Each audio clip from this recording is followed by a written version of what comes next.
Welcome to episode 45 of Communicast, a communication skills podcast. I'm Scott D'Amico, president of Communispond, a global communication skills training organization. Do you suffer from calendar clutter? Is clutter causing tension at home? My guest, Laurie Palau, is the founder of Simply Be Organized, a lifestyle service designed to help you live simply and work smarter.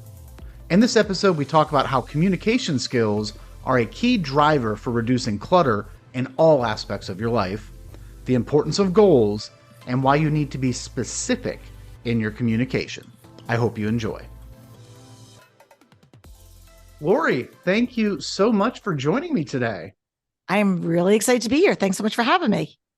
Absolutely. I am very excited as well. As we are recording this, we're prepping for spring break next week, which invariably means some spring cleaning and organization. So I think this conversation is very timely.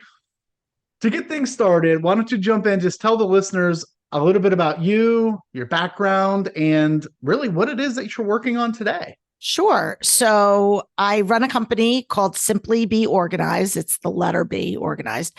And it started back in 2009 as a professional organizing company where I would go in and help people declutter and simplify their lives. And we still do that to an extent.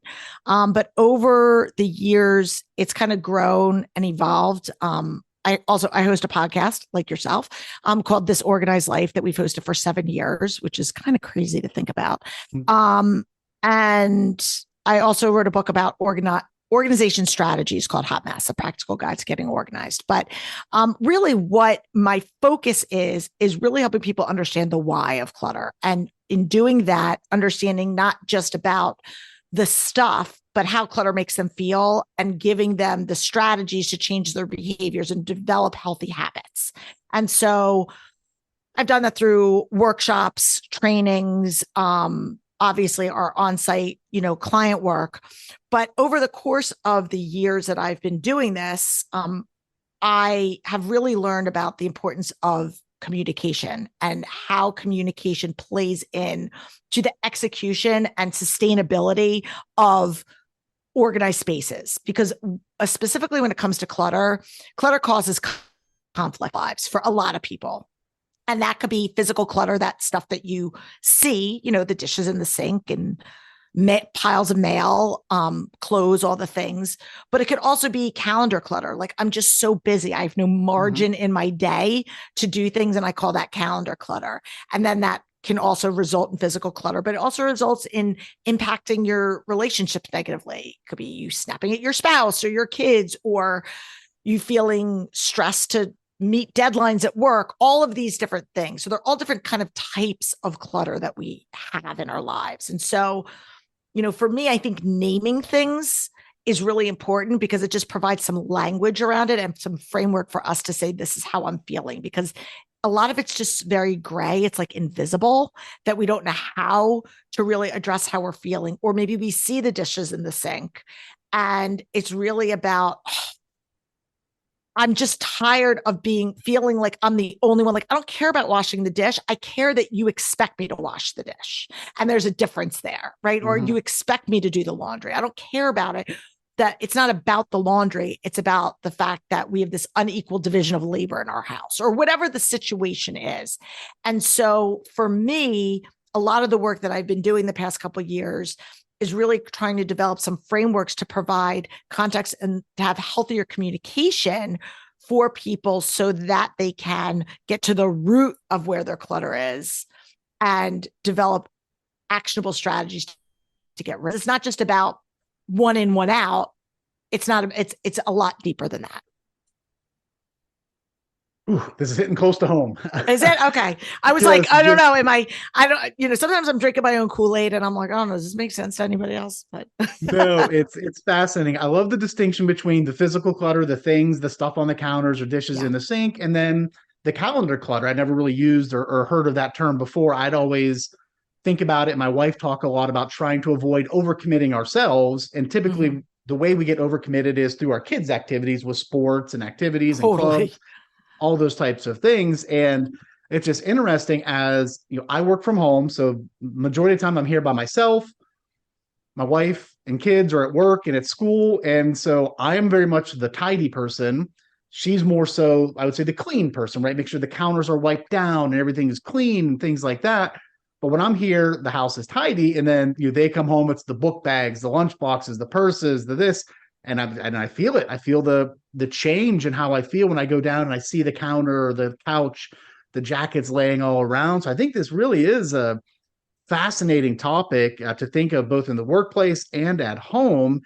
And as you mentioned, communication plays a huge part of that to, I think, really have successful strategies that stick, right? That aren't just, there's a flash in the pan, we're going to get organized, we're going to do the spring cleaning or whatever, but you really are talking about how it makes you feel and what each person can do to make it better.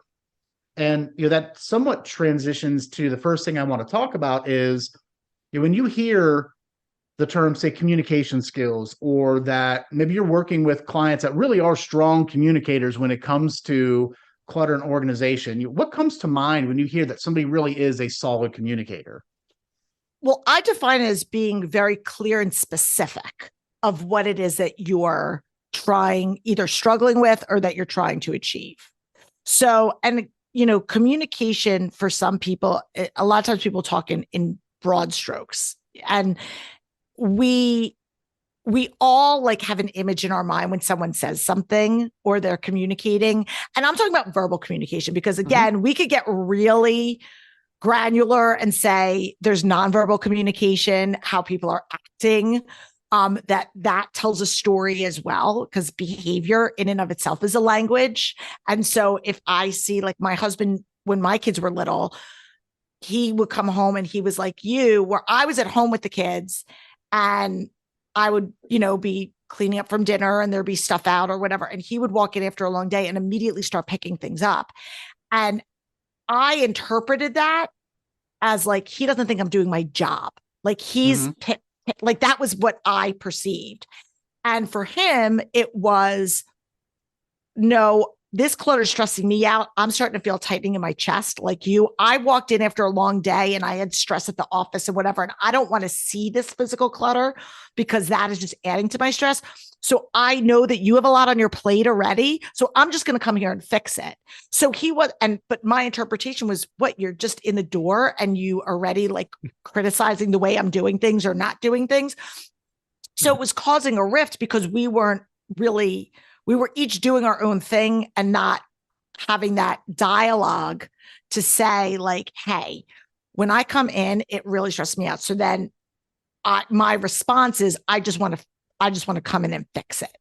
And so I think really opening up that dialogue to whatever is causing stress and anxiety, whether that is a spouse, like a spousal partner relationship, parent-child relationship, if obviously work dynamics get a little sticky because, it's hard to tell your boss, whatever. But I think it is important to be honest and authentic about where you're feeling strapped, because when we have no margin in our lives, this much I can tell you, when we have no margin, whether that's margin in our calendars, margin in, like, think about your closet. If it was filled from rod to rod and you cannot even shift to see what you have, like, you can't find what you're looking for. It's inefficient.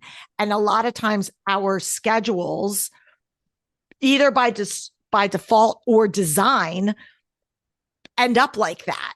And so we have no margin. So when your kid gets sick, when the dog has to get an emergency trip to the vet, when you can't, and something goes sideways, it's the whole car goes off the rails because you have no margin. And then that's when we start getting snappy and yelling and become the people that we don't want to be. And it's because we have these, unhealthy habits that we've incorporated into our lives. I think we have no margins in our kitchen cabinets. So that's we open up and there's just water bottles cascading down. That's easier to help with. Easier to help with, right? That's like more of the tactical stuff. I think the work comes in with how are we going to change our behaviors, right? Because it's easier to remove this stuff. And I think COVID was really interesting for that because all of a sudden, when everybody went into like quarantine and lockdown, and especially up here in the Northeast. Like I know COVID like took a little while to catch on down south, but because my daughter was down there at the time. But literally everything came to a screeching halt in our lives. Work, activities, obviously school pivoted, all these things. And all of a sudden, families were eating dinner together. There was a lot more because you were forced to not have all of these other distractions. We all had a host of other things that we were dealing with for sure. But a lot of these things that were causing us stress, like we're eating on the fly, our bedtimes are screwed up because we have practice till 9:00 and then we got to come home and do homework and whatever. And I've lived that. We didn't have that for a period. But yet when things started to resume and open back up, here we are 3 years later. And I find that I talk to my friends who are still like in the weeds with littles, mine are big. We're right back where we started with having that. We kind of fell back into those unhealthy habits and patterns of behavior. And I think my goal is to try to add some intentionality so that you can say where are we going to build this margin in, because it's not just going to happen. We have to be intentional about it. The thing that you mentioned about being clear and specific is so important to this, because it's easy for me to say, I can't stand the clutter. I don't like the clutter. It stresses me out. But what does that mean? Does it mean that the house has to be clutter-free 24/7? To some people, maybe that's what it means. For other people, maybe it means, before we go to bed, we need to just tidy up, straighten things up. Or does it mean we need to purge? Or do we need to start talking about our activities and our commitments? When you say, I'm so busy, or I'm frustrated because we never have time to do X, Y, and Z, being very clear and specific about, I think that we've overcommitted with activities. Here's potentially what we could do to gain some back. And here's why I think that's important. Or here's why it's important to me, or the benefit that I think we could do that. So being clear and specific, and then talking about, as you mentioned, the why and what's the goal, or what's the positive outcome that we're going to see when doing that. Absolutely. And I think for a lot of people, another way to kind of phrase it is to really use our three different kind of centers of intelligence: our thinking, our feeling, our doing. So like, what do I think about this? How does this make me feel? And what am I going to do about it? Because a lot of times you have people, everyone's dominant in one of those three centers: thinking, feeling, or doing. That's just a fact. And so you have some people that are just doers. Like, I'm a natural doer, so I'm going to come in here and try to fix everything. But guess what? Not everything needs me to be fixed. Like, needs me to come in and fix it. That's my natural thing is, I see something. Okay, I'm going to fix it. But that's only helpful till it's not. And then you've got people that are just think about all these things, right? You think about it. You're the researchers. We're going to think about this, or we're going to talk about it. We're going to think about, we're going to talk about how we're going to plan to organize the garage, and we're going to do all these things, but you don't take action, right? You never finally pull the trigger and say, okay, we've talked about this, but what are we really going to do to where's the rubber meet the road? And then you've got people that are like, okay, you might say, clutter stresses me out. This is how I feel, right? Or I feel unappreciated. I feel X, Y, and Z. And that's great. Like, your feelings are valid. But again, what are we going to do about that? Like, what does that mean? And also, you might feel like when the house is messy, it means I feel like, I can't have people over. Like, and our feelings could also tell us something that's just not true. Our feelings can give us a false narrative. So I think it's really important to look at all three of those collectively and say, all right, we can't just jump in and do without factoring the other two, but the other two don't work if there isn't some action attached to it. And it seems more often than not, when it comes to relationships, you typically have one person strong in one suit and one person strong in one of the other ones. And I'm very much the doer, especially when it comes to clutter, or I'll just jump in and start tossing things and organizing things. And then my wife is freaking out, like, what are you doing? We can't get rid of that. I hadn't really put much thought into it. I just jumped in and wanted to solve. So I think the think, feel, do, making sure you're kind of walking through that process and communicating that, whether it is with your boss, whether it is with your partner, your kids, at home is important to really factor in all of those concepts. Yeah. And the other thing I was just going to say, I think it's really important, especially when you're talking about the decluttering and organizing and kind of building in these healthy habits, whether again, it's with your physical stuff or with your calendar. I think the goal is really important. A lot of times we know where we're struggling, right? We know the pain point that we're feeling. We're feeling like we're drowning. We have no time or there's too much stuff, but we don't give a lot of attention to really what the goal is. Like, what are we trying to achieve? And so we get in there, we start doing stuff with no clear direction of what we're trying, what the end game is. And so I just like saying it's like getting in the car and driving and not knowing where you're going. You're just driving, And so it's really important know, okay, I want to get to here. And there's multiple ways that you can get to this destination. Your destination might be like once a week, we're going to sit home as a family and have dinner, right? Or it might be every night before we go to bed, I want like the dishes, like I don't want to sink full dishes. I want that cleared. And I don't want like surface clutter around. Whatever your goal is, I think it's really important to say that's what our goal is. So what are the steps that we need to do to get there? And it couldn't look different. Some people, and I use the car analogy because if your destination is going to this place, some people want to take the highway and just go straight through. Other people want to take a slower back road meandering way, and it's going to take them a little bit longer, but it's going to cause them less stress in the end. And they're still going to get there. So I think it's important to say, okay, especially when you're in a family unit or you're in a partnership where it's like, it's not just you. You have to be navigating other people's, how they're going to function in the situation.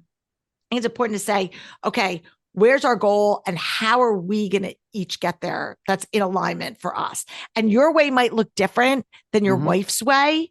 But if we're all getting there, again, if she's like, okay, the goal is before we go to bed, the dishes are going to be done. If she wants to sit down after dinner and watch a TV show and then get up and go do the dishes, that's like, you may have to learn to be okay with that. Because at the end of the day, as long as she knows, like, before I go to bed, that will be done. And that's where that give and take comes. Yeah, so we've hit on a number of things that I wanted to actually talk about next already, with some of the skills that really are important, whether it comes to the work that you're doing or that you're seeing your clients do and be successful with. The idea of being clear, being specific, and really setting goals. And I think when it comes to goals, the goals can be, I think, somewhat long-term ongoing, right? We want to make sure that before we go to bed, the dishes are done, counters are cleared off, or our schedule is organized for the next day. And I also think that it could be almost project specific, where, so for an example, we had a bonus room at our house that was completely overrun with toys. And both of our kids really were growing out of them. They're at phase, they really weren't playing with them much, but no one liked going into the room. You could barely walk through it. And so we started talking about what do we want to do with this room? And as a family, we talked about it'd be great to have a movie room with a nice TV and some beanbag chairs, things like that. So we really set the goal that in order to have this, we need to do something about the room. And so having that goal of kind of creating a family space where we can watch movies and have popcorn together helped to get everyone to buy in and get involved with organizing, cleaning, getting rid of stuff, selling stuff, and then repurposing that room. So I think having both those ongoing long-term goals and then even project-specific goals will be important. I love it. And I that's a great example. And I love that you said the buy-in, because it's something I talk about a lot, is having, again, understanding. It's very hard to get people. And yes, as a parent, you can tell your kids what to do. And to a certain extent, they're going to do it because, or maybe they won't, but you know what I mean? Because you're their parent. But it's so much less oppositional when you can get other people to buy in. And I remember even when my kids were younger, and this is where communication comes into play. When my kids were younger, it was important for me before we sat down to watch TV or play the game or do our nighttime that all the dishes were done and the kitchen counters were clean. Like the kitchen had to be clean before we moved on to the next. Yeah. And that was just something that was important to me. And it was sort of kind of our house rule. And I would say to my girls when they were younger, listen, I want to do the puzzle, read the book, watch TV, do whatever with you, but we need to get this done first. So if you help me, we'll be able to get it done quicker so that I have more time to spend with you. And so if you cooperate and you help by clearing whatever it is, then that means we have more time. And so I could have just said, no, you have to do this. But instead, I phrased it in a way that they understood the why, and that it was something that was in everybody's best interest because that was important to them. And so I think it's really, the more that you can get people's buy-in for any type of a project, whether it is project-based or just an ongoing life thing, I think that's when you can really elicit like more change and healthier communication. And there's so many parallels to that to the workplace. So if 100%. I'm thinking about maybe a project that I have that's very important or high priority for my boss or for my organization, and I just have all this calendar clutter with no margins, I'm not really able to focus on that. Having that conversation and revisiting that joint goal. So, we talked about this project being very high priority for the organization because it's going to do X, Y, and Z for us. But what I'm finding is I'm spending most of my day in meetings that really aren't beneficial to me or the organization and are nowhere near as high value of this. What can we do to try and free up time for me and for other people on the team to work on this initiative? And then from there, you may find, this weekly meeting, we don't need to do. It can be moved to bi-weekly. This status meeting can be done through email now. So by, revisiting, here's our shared goal. Here's really what both of us want. Here's why we're not able to achieve it yet. This is what we can do. I think it's critical. Absolutely. I think it's so important because, again, we have only so many hours in the day to be productive. And we know that there are going to be things that are going to be out of our control that are going to take up our time. But the reality of it is we don't want these things to fall through the cracks. And most people want to do a good job. I found that like most people really, they want to be a healthy contributor to their organization. And they want to be able to meet those or exceed those expectations. But sometimes that also requires saying, I need a little help. I think one of the biggest drivers of clutter, and I'll use that term very loosely, whether it's clutter at home or clutter in the workplace, clutter in your calendar, is people not fully feeling comfortable with saying no or saying that I do need assistance. That's very powerful right there. Just knowing that sometimes you will have to say no or feel comfortable asking for help. Or if I were to ask somebody, whether it's a colleague or maybe a family member, what's one of those communication skills that they think really has contributed to your success? You mentioned running a podcast for the past 7 years, the business that you've taken and grown into a number of different areas. What would they say about you as a communication skill that really has helped you to be successful? For me, and this is a blessing and a curse, I'm a very direct communicator. Again, that has not always served me well because it can be taken, as abrasive to some people. That very rarely is my intention, though, I will, in all honesty, say. But I think there are people who are just very much direct communicators. I'm that tell it like it is person. And so I think for me, that's definitely served me well because you know where you stand. So from a personal relationship, you know where you stand. And I also, when it comes to being able to articulate what I'm looking for in terms of an organization perspective or decluttering, I'm able to articulate that. But I also, in workplace settings, I've also been able to say, okay, I can get this, but it's going to have to wait until, or I'm going to have to shift some things around because that's just kind of just my style. So that's probably it where I think other people who might be struggle with a little bit more of a withdrawing type or more of a dependent type that are a little more conflict avoidant might internalize things without being as forthcoming. One of the previous guests I had on there made a comment that almost all conflict can be derived from a conversation that didn't happen, that did not happen. And so this idea of being direct is very important. And oftentimes I think it is confused with being mean or abrasive. There's very much a difference between being a jerk and just getting to Yes. the point. We are all busy, and being willing to have those direct, honest, and candid conversations really helps to accelerate success in the business. Yeah, absolutely. And again, there's, I don't remember who said it. I don't know if it's Brene Brown or somebody else, but like to be unclear is to be unkind. And I think a lot of times people, when you're, all this conflict causes because people are unclear. They don't know, or they think they know. They expect people to assume or be a mind reader and all these things. And so I think that clarity is so helpful in just kind of knowing where you are. Couldn't agree more.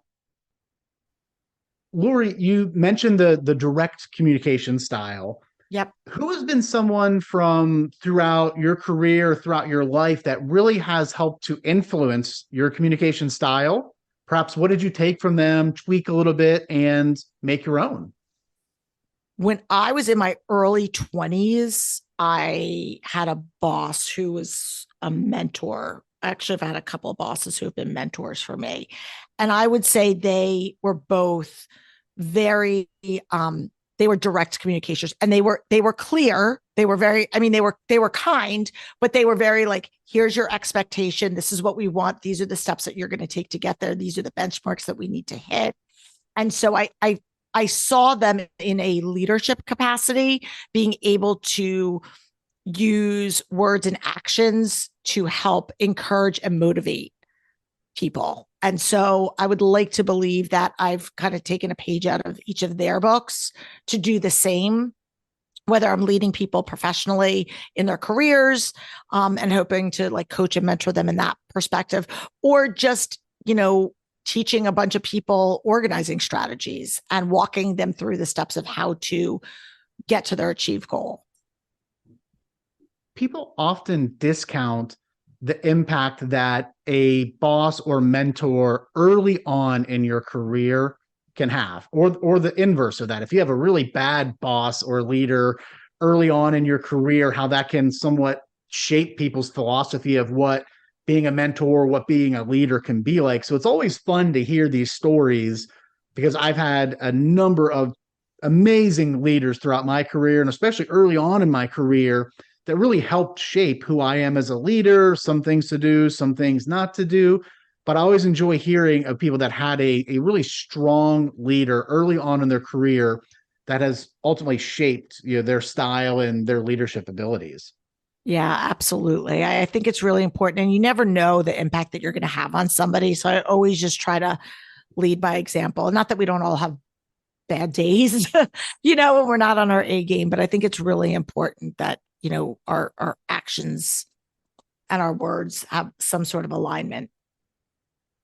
That's crucial. That's really where authenticity comes from. When there's Yes. alignment between what you're saying and what you're doing, creates authenticity, which leads to people trusting you and then ultimately buying into your vision.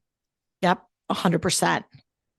As we're wrapping up here, Laurie, what advice would you have for someone, whether they're fresh out of school, mid-career, looking for a change? What advice would you have for them really around communication skills, whether how it can help their career and their career journey, or even just help with the clutter, whether it's the calendar clutter or the physical clutter? What tips or closing pieces of advice would you have for them? I guess, for me, from a tactical standpoint, I think it's important to kind of write things down, because a lot of times, especially when you're dealing, clutter can be emotional, right? Well, again, whether we're talking about physical clutter or calendar clutter, we could get emotions tied into it, and then we can easily kind of go off track. And so I'm a list maker. I like to just write things down to have like touch points to kind of loop me back in, to get me back on track if I start to go sideways. And so I think it's important, whether you're like at an impasse personally, professionally, relationally, to just kind of write down like, where am I struggling? Like almost like two columns, like what's not working for me, and like really what would I like to see? And then you can work backwards to go, how do I get there? Right. Whether it's, I never had this and I want to achieve this, or maybe you had it and something in your life went sideways and you're like, how do I get back to it? So I think looking at kind of the reality of where you are versus what the desired goal is, and figuring out what are the steps that we need to take to get there, and looking at the different players in that need to make that happen, whether that's friends, partners, kids, coworkers, whatever that looks like, and say, okay, this is where I need help. And I think just being honest, being honest with ourselves. We have this, we tend to hold ourselves to a lot of times an unrealistic standard, whether that's based on just false narratives that we tell ourselves or stuff that we see on social media, that where it seems like, well, they're doing it all, which they're probably not, but that's what that looks like. And so I think just being really honest with what your own bandwidth is, and some people have more energy than others. Some people can juggle more things than other people. And so just being honest about kind of where your limitations are, I think is very important. And being able to articulate that to somebody else is really a gift. Such fantastic advice. I really like the point about just writing things down with where you are, what you're struggling with, what you're looking for, because it transcends all aspects of life. Whether what you're looking for in a partner, what you're looking for to organize and declutter your life, or what you're looking for in a new job. Mm-hmm. When I made a career change or a job change about 5 or 6 years ago, I went through the exercise of, okay, what am I not really happy with here? What don't I like? And then ultimately, what am I looking for? What's the checklist for the next opportunity that I'm going to take? And that really helped me as I was evaluating potential opportunities to say, you know what? Yeah, this is the right fit, because it really checks all these boxes and helps to fix some of the things that I'm struggling with here. So absolutely. Spot on, Laurie. Can I just say one more thing that you said I want to just like piggyback on before we go, because I think it's really, really an important thing that you said. One of the things that I talk to a lot of times when people are said, what do you want? What do you like? Right. And again, that could be with a job, that could be with a potential spouse, it could be with, what you want your space to look like. That is such an overwhelming question that they don't know. I remember going through the college exercise with both of my girls, and specifically my older daughter. She was the first one. And we were like, what do you like? What do you want to do? And where do you want to go? And it's such a big question that people don't necessarily know how to answer it. And there's this fear of saying the wrong thing. But when you flip the script and you start with, what don't I like? Right. And you can apply this in your job. You could say, what don't I like? I don't like a big corporate environment. I don't like having all that. I would rather roll up my sleeves and do this. Or I don't want X, Y, and Z. And like in this particular concept that we were doing it was, I was like, what don't you want? And she was easily able to rattle off, well, I don't want to be in a city, and I don't want to, be in a different time zone. And so there were all of these very clear things that she knew she didn't want. I don't want a small school, like all of these things that just started to falling into place. And you can apply that in all these things. Like, I don't want this. I don't want this. And all of a sudden that starts eliminating things automatically. And so you're really doing your like purging, like you would a closet. What clothes don't I want? I don't want this. I don't want this. I don't want this. So you're doing that with the priorities in your life, or the things that are taking up space and time, and carving out what is really important. By eliminating the things that you don't want, you're able to really focus in and shine a light on the things that are important to you. So I love that you said that. And I think really approaching it from the what don't I want is a lower hanging fruit for a lot of people than approaching it the other way. That's such a great way to look at it, because it's easier to get rid of things you don't like than it is to pick and choose between things that you do like and have to sacrifice something that you do like. I love that. Yep. Laurie, thank you so much for joining me today. I learned a lot. I'm going to try and take some of this, implement it both at work and at home. But I really appreciate you taking the time. I hope you have a great day. Thanks so much. You too. Take care. A special thanks again to my guest, Laurie Palau. Laurie nailed it with her comments on think, feel, do. Oftentimes we either over-index or completely neglect one of those areas. If you're a big doer, be sure to focus in on how you and others think and feel about an issue. If you're looking to improve your communication skills, be sure to subscribe to Communicast so that you can continue to learn from my guests with each new episode. And if you have found value in the show, leaving us a rating or review would be appreciated. Thanks, and have a great day.